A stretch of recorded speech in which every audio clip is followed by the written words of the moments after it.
On the night of June 11th, 1962, a guard walked the top tier of Alcatraz, shined his flashlight into cell 138, and saw a man sleeping, dark hair, head on the pillow, blanket pulled up, breathing, probably. You don't check that closely at 2 in the morning. Pause. Except the man in that bed wasn't breathing. He wasn't a man at all. He was soap, toilet paper, concrete dust, and real human hair swept off the floor of the prison barbershop. And the man he was pretending to be, he was already outside, on the rocks, in the dark, inflating a raft made out of 50 stolen raincoats, using an accordion as a pump. 9 hours later, a guard reached through the bars, gave that head a nudge, and it rolled off the pillow and cracked its nose on the concrete floor. That's when America found out that 3 men had just walked out of the most escape-proof prison ever built. Pause. The FBI says they drowned. The FBI says the bay ate them alive that night and spit the pieces out into the Pacific. But here's the thing that's been bothering people. For 60+ years, they never found the bodies. They never found the raft. And decades later, the mother of 2 of those men started receiving flowers every single Mother's Day. From nobody. I'm going to walk you through exactly what happened that night, minute by minute. And then I'm going to show you the evidence that made even federal investigators quietly admit they might still be out there. Let's get into it. First, you have to understand what these men were actually up against. Because maximum security prison doesn't cover it, Alcatraz wasn't built to punish criminals. It was built to erase them. Picture a chunk of rock sitting 1.25 miles off the coast of San Francisco. 22 acres of nothing. On a clear day, the inmates could see the city lights. They could hear music drifting across the water from the yacht club on New Year's Eve. That was intentional. Freedom close enough to see, far enough to break you. The Rock, they called it. This was where the federal government sent the men that other prisons couldn't handle. Al Capone did time here. Machine Gun Kelly, Whitey Bulger. If you were too violent, too clever, or too good at escaping, you got a one-way boat ride to Alcatraz. And the numbers were brutal. 1 guard for every 3 inmates. In most federal prisons at the time, it was 1 for every 12. On Alcatraz, somebody was always watching you. There were 12 official head counts a day, some days more. Guards walked the tiers with flashlights all night long. There were gun galleries built into the walls, and towers with rifles covering every open inch of the island. The cells were 5 feet by 9. That's smaller than a lot of bathrooms. Steel bars, tool-proof steel, supposedly. No radio. For years, no talking. But the real wall around Alcatraz wasn't the fences. It was the water. Pause. San Francisco Bay in June sits somewhere around 50 to 55 degrees Fahrenheit. That doesn't sound life-threatening until you actually get in it. At that temperature, your muscles start shutting down within 20 to 30 minutes. Your hands stop gripping. Your breathing goes ragged.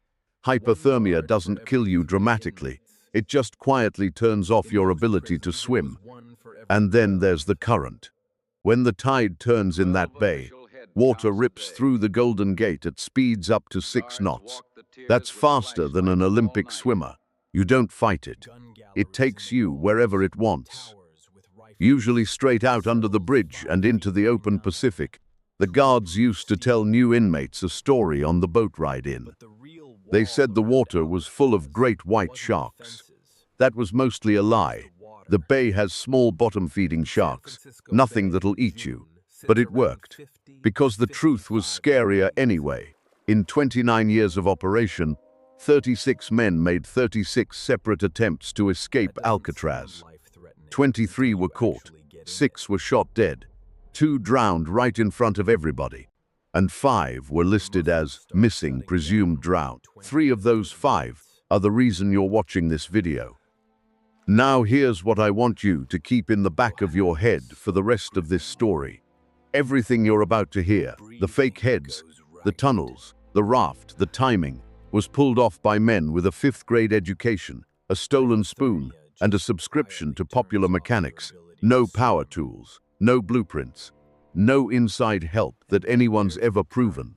Just 6 months of patience and one guy with an IQ higher than most people reading this. Pause.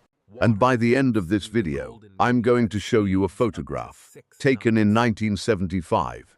In Brazil, 2 men standing on a farm, arms crossed, staring right into the camera. Facial recognition experts looked at that photo and said something that made the US Marshals very uncomfortable. Stick around for that part. It's at the end, and it's the reason this case is technically still open right now. If you're into unsolved American mysteries like this one, do me a favor and hit subscribe. It genuinely helps this channel more than you'd think. And drop a comment when you're done. Dead or alive, I want to hear where you land. Okay, let's meet the men. Frank Lee Morris was born in Washington, D.C. in 1926. He never really had a family. His mother had him young, dumped him into foster care, and visited him at the orphanage twice a week. And after every visit, little Frank would go steal something, change off a teacher's desk, food out of another kid's lunchbox. By 11, he was an orphan. By 13, he had his first conviction. By his 20s, he'd racked up armed robbery, narcotics, grand larceny, car theft. But here's the detail everyone latches onto. When the prison system tested him, Morris scored a 133 on an IQ test. That puts him in the top 2% of the entire population. This is a man who could have designed bridges. Instead, he was breaking out of prisons. And he was good at it. He walked out of the Louisiana State Penitentiary in 1955, stayed loose for about a year before they caught him robbing a place in Kansas City. So in January 1960, they sent him where nobody escapes from, Alcatraz. Inmate AZ 1441, cell 138. Then you've got the Anglin brothers, John and Clarence, born in Georgia, raised in Ruskin, Florida, in a family with 13 kids. Migrant farm workers. Every June, the whole family drove north to Michigan to pick cherries.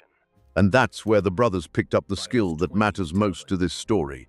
They swam in Lake Michigan. In the spring, with ice still floating on the surface, their own siblings thought they were insane. These two would dive into water cold enough to stop a man's heart and come out laughing. Cold water didn't scare them. Remember that they started robbing banks in the 50s, usually with their older brother Alfred. And honestly, they were kind of gentle about it. They hit places when they were closed, so nobody would get hurt. The one time they used a weapon in a bank, it was a toy gun. In 1958, they took about $19,000 out of a bank in Columbia, Alabama. The FBI picked them up. They got long federal sentences, and they immediately started trying to escape everywhere they went. My favorite attempt. At Leavenworth, Clarence cut the top off one bread box and the bottom off another, stacked them, put John inside, packed loaves of bread around him, and tried to literally ship his brother out of the prison. A supervisor thought the box looked a little too big. That's the kind of thinking that gets you sent to the Rock. John arrived in October 1960, Clarence in January 1961, and then there's the fourth man, Alan West. West was a car thief from New York with a mean streak and a mouth that never stopped moving. He was Morris's next-door neighbor on B Block. He also had a job that would change everything. He was a maintenance orderly, which meant he had access, paint, brushes, tools, reasons to be places. Now, who actually came up with the plan? People still argue about that. West always claimed it was his idea. He said he was painting the roof in 1961 and looked at the ventilation shafts and thought, wait a second. Morris's supporters say it started when another inmate told Morris that back in 1957, an electrician had pulled the fan motor out of a vent on B Block, and nobody ever replaced it. Either way, by late 1961, 4 men had a plan, and the plan was insane. Steep. 1. Get out of the cell. Not through the bars, through the wall. At the back of every cell, underneath the sink, there was a small ventilation grill, maybe 6 by 9 inches. Behind it, a utility corridor packed with pipes, unguarded, because why would you guard it? Nobody fits through a 6 by 9-inch hole, unless you make the hole bigger. The concrete around those vents was 50 years old and saturated with salt air. It was crumbling. So night after night, during the 1 hour when inmates were allowed to play music, they called it music hour. The 4 men dug. Their tools: spoons stolen from the mess hall, discarded saw blades they found on the prison grounds, and a drill they built themselves out of the motor of a broken vacuum cleaner. That homemade drill was loud, really loud. So Morris, who had specifically ordered an accordion, allegedly just to copy West, would sit in his cell and play while the others worked. The music covered the noise. Every single night, before lights out, they had to hide the work. So they made fake grills out of cardboard, painted them to match the wall, and slid them into place.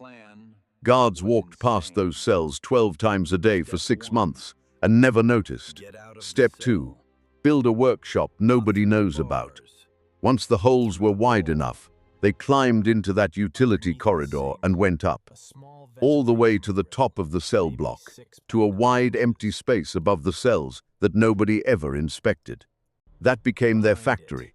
Up there, they built the gear. They stole over 50 rubber raincoats, some taken, some donated by other inmates, who knew exactly what was happening and said nothing. They cut them up, hand-stitched the seams, and sealed them using hot steam pipes running through the ceiling to vulcanize the rubber. Out of those raincoats they built life preservers. And they didn't guess at the design. Morris found the plans in the March 1962 issue of Popular Mechanics, an article about whether your life vest will actually work when you need it. Then, they built the raft, 6 feet by 14 feet, rubber, hand-stitched, sealed with liquid plastic from the prison shops. They carved paddles out of plywood. They modified a concertina, a small squeeze box, to work as a bellows so they could inflate the raft on the beach. And they even studied navigation. Morris got hold of a May 1962 issue of Sports Illustrated with an article explaining how channel buoys work, how to read the water and figure out which way you're going. Step 3. The heads. This is the part everyone remembers. They needed something in those beds that would fool a flashlight, so they mixed up their own papier-mâché, soap, toothpaste, concrete dust, and toilet paper. They sculpted 4 heads. They painted them with flesh tones, taken from the maintenance shop, and they glued on real human hair, collected off the floor of the prison barbershop. Then they piled towels and clothing under their blankets to make a body shape. They tested them. For weeks, those heads sat in those beds while the men worked upstairs, and every night, the guards walked by, shined the light in, and moved on. Step 4. The roof. Above the cell block, a ventilation shaft ran up to the roof, the one with the missing fan motor. They climbed it and, over multiple nights, worked the rivets out of the vent cover, then set it back in place so it looked untouched. Everything was ready. They picked June 11th, 1962, lights out, 9:30 p.m. The cell house goes quiet the way only a cell house can. That hollow, echoing kind of quiet where every cough sounds like it's next to your ear. Frank Morris sets his head on the pillow. Not his head. The head. Adjusts the hair. Pulls the blanket up. Then he lies flat, slides feet first into the hole under his sink, and pushes his body through a gap barely wider than his shoulders. 2 cells down, John Anglin does the same thing. Then Clarence, 3 men are now standing in a dark utility corridor, in a maximum security prison, and nobody in the world knows they're gone. And then they wait for the 4th man. Pause. Alan West isn't coming. Here's the tragedy of Alan West.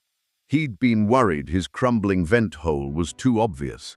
So at some point, he'd reinforced the edges with cement to hold it together. That cement had set, hardened, and now the opening was too narrow, and the grill was locked in place like it had been welded there. He's on the other side of that wall, clawing at concrete, listening to his friends run out of time. They can't wait. Morris and the Anglins climb up the ventilation shaft, 30 feet in the dark, hauling their gear behind them. They push out the vent cover on the roof, and it makes a crash. A loud one, guards hear it. Somewhere in the building, somebody hears metal hitting a roof at 11 o'clock at night and thinks, and then nothing. Nobody investigates. That's it. That's how close this came to being a footnote instead of a legend. 3 men now standing on the roof of Alcatraz, in the wind, looking at the lights of San Francisco. They cross the roof, 100 feet, trying not to be silhouetted. They reach a 50-foot kitchen vent pipe running down the side of the building, and they slide down it hand over hand, all the way to the ground.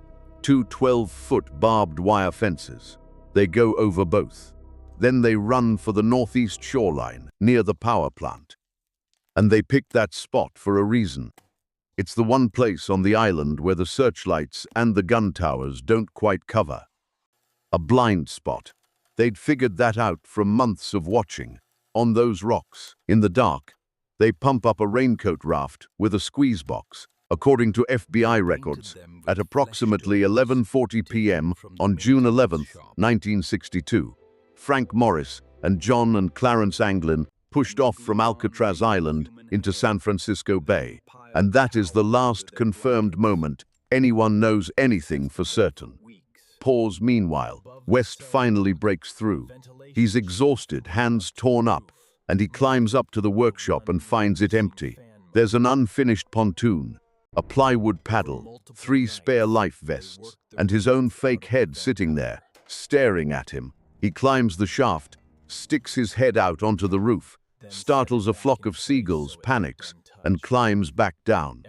Alan West went back to his cell and lay down in the dark, the only man alive who knew what had just happened. At 7 a.m. on June 12th, the wake-up bell rings. Officers Bartlett and Long are doing the count. Clarence Anglin isn't moving. Long reaches through the bars to shake him awake, and the head rolls off the bed and hits the floor.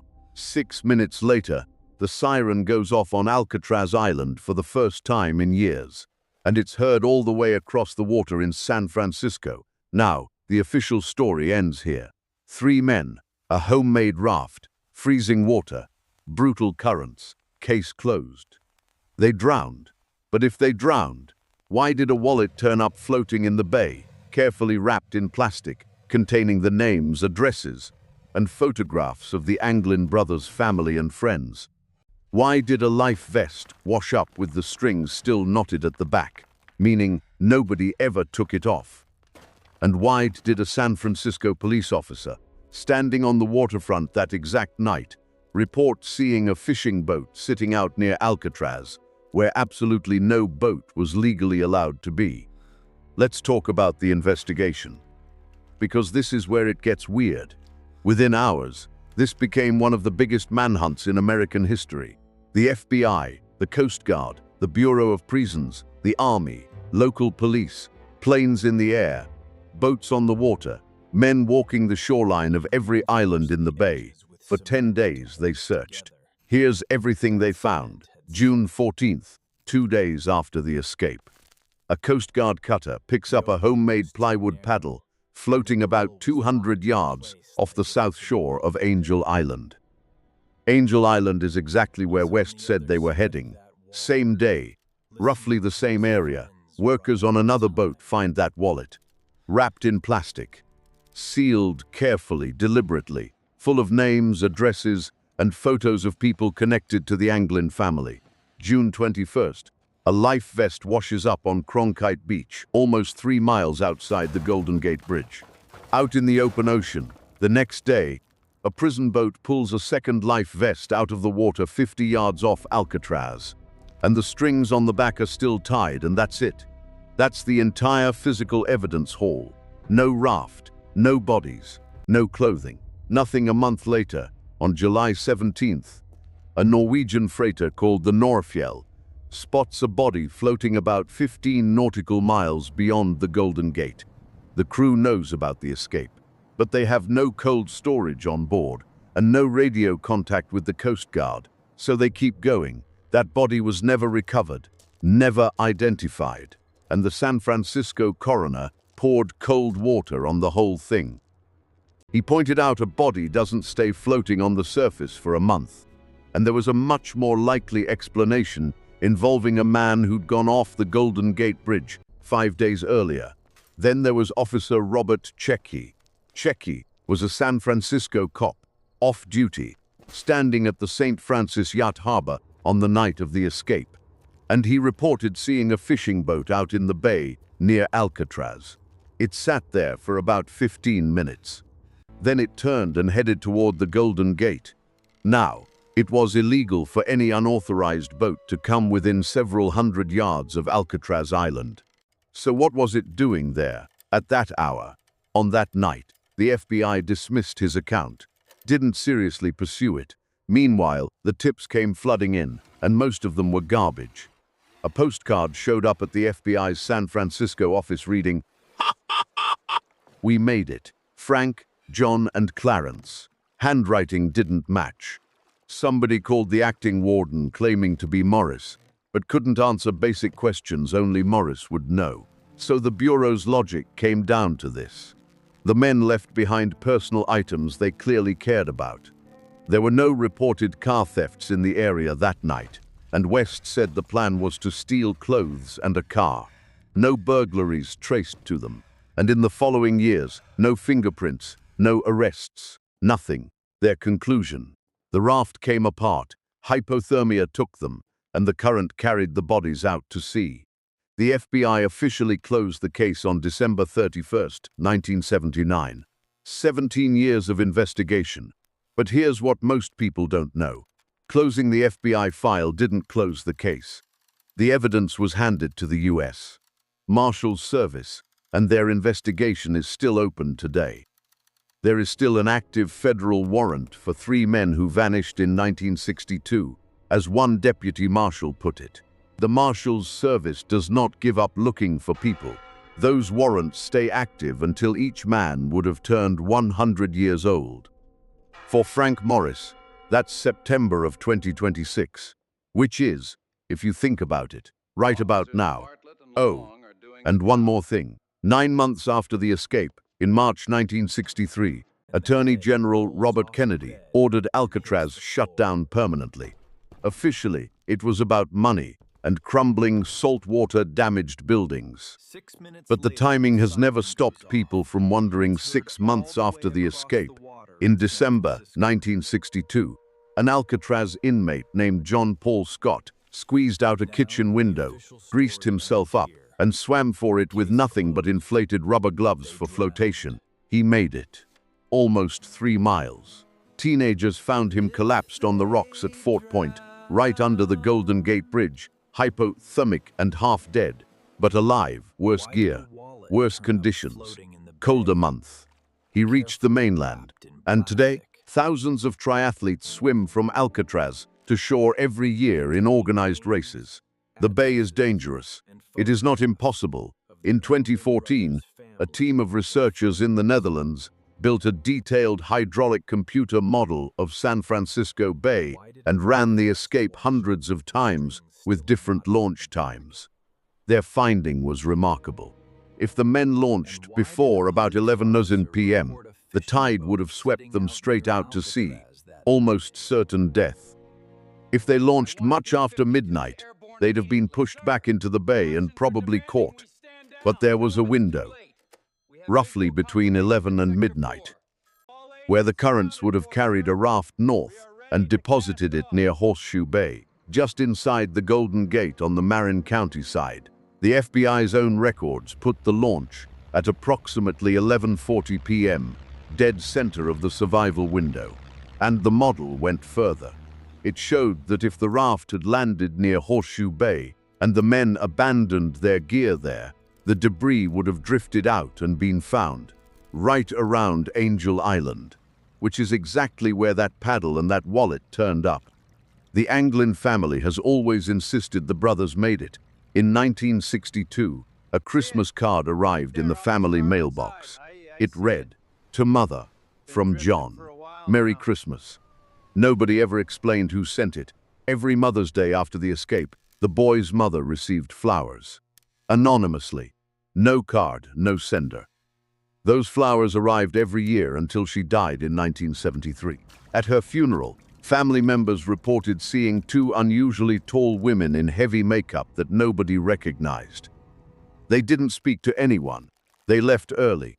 And when the boy's father died in 1989, relatives say two bearded men showed up at that funeral too.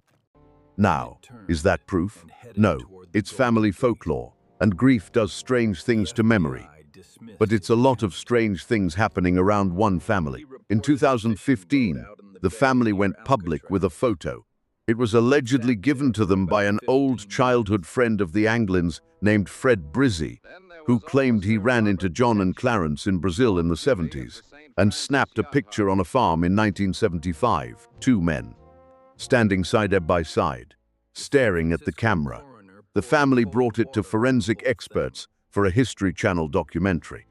Two facial recognition specialists analyzed the bone structure, the ear shapes, the facial proportions against the 1962 prison mugshots, and concluded that, in their opinion, the men in that photo were most likely John and Clarence Anglin, the U.S. Marshals looked at the same photo and were not convinced. They pointed out that the source of the photo wasn't exactly a reliable witness, and that opinion-based facial comparison isn't evidence you can take to court, so it sits there, unresolved, like everything else in this case. And then, in 2018, a letter surfaced that had been quietly sitting in a police file for 5 years. It was mailed to the San Francisco Police Department in 2013. It read, "My name is John Anglin. I escaped from Alcatraz in June 1962 with my brother Clarence and Frank Morris. I'm 83 years old and in bad shape. I have cancer." The writer claimed all three men survived that night. Barely. He wrote that Frank Morris died in 2005, that Clarence died in 2008, that he'd lived most of his life in Seattle, spent 8 years in North Dakota, and was now in Southern California, and he made an offer. Put it on television that I'll serve no more than 1 year and get medical treatment. And I'll tell you exactly where I am. The U.S. Marshals sent the letter to the FBI laboratory.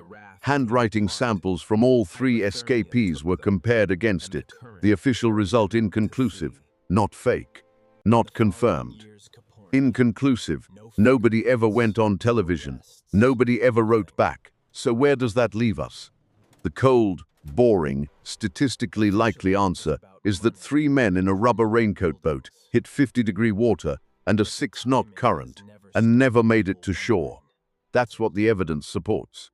That's what the FBI concluded after 17 years. But every version of that story has a hole in it. No bodies, no raft, a wallet wrapped in plastic like somebody wanted it to be found, a boat where no boat should have been, a launch time that lands perfectly inside the only survival window the physics allows, flowers every Mother's Day for 11 years. Here's what I keep coming back to. These were men who spent 6 months turning spoons into shovels and raincoats into a boat. Men who studied tide charts in Sports Illustrated. Men who grew up swimming through ice water for fun. They planned everything. The blind spot, the fake heads, the music hour, the timing. Does that sound like 3 guys who forgot to plan for the water? Frank Morris would have turned 100 years old in September of 2026. John Anglin in 2030. Clarence in 2031. And until those dates pass, the warrants stay active. Technically, right now, the United States government is still looking for them, which means technically, on paper, in the eyes of the law, they're still out there. So what do you think? Did the Bay take them that night? Or did 3 men in a raincoat boat pull off the greatest escape in American history and then just quietly disappear into ordinary life, mowing lawns and paying taxes somewhere in Florida? Tell me in the comments. I read them. If you enjoyed this one, subscribe. I do a deep dive like this every week. And if you want more American mysteries, where the official story doesn't quite add up, There's one on screen right now about a man who boarded a plane in 1971 with a briefcase, jumped out into the night with $200,000, and vanished from history. Thanks for watching. I'll see you in the next one.